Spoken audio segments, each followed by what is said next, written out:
كان شابا قدم لمغسلة الموتى حتى يقلب ويغسل ويقدم للمسلمين، فعرفه المغسل قال: هذا فلان ابن فلان. قالوا: نعم. قال: إني لا أغسله. لماذا؟ قال: أعرفه وهو من أبناء جيراني، هذا لا يركع ركعة ولا يصلي مع الجماعة، وأمه تشتكي منه، وهو رجل سوء وشر، أنا لا أغسله، ابحثوا له عن مغسل. أتى والده ووقف خارج مغسلة الموتى ويبكي: غسلوه. قالوا: المغسل رفض، ولكنهم أرادوا أن يستأنسوا بالفتوى. اتصلوا على دار الإفتاء في زمن الإمام عبد العزيز بن عبد الله بن باز، أخذ الهاتف فهاتف الأب: هل ابنك يصلي؟ فبكى الأب فقال: والله لا أكذب على الله، لا والله يا شيخ ما يصلي، والله يا شيخ ما يصلي باليوم واليومين، وإن صلى معنا أحيانا أعرف أنه على غير طهارة، لكن ماذا أصنع؟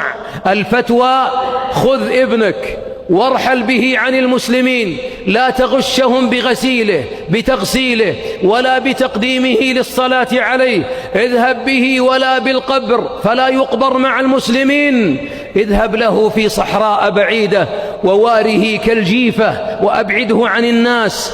كيف يدفن ابن من أبناء المسلمين كالجيفة؟ لأنه العهد الذي بيننا وبينكم الصلاة، لأنها عمود الإسلام، من تركها فقد كفر، من تركها حبط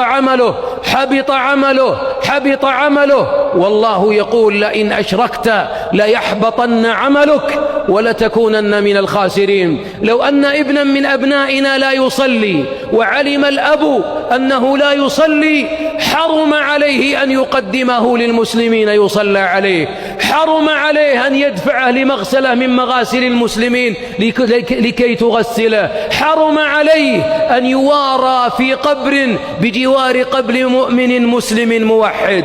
أيها الأحباب، الأبوة ليست عروق ودماء، الأبوة دين، ولذلك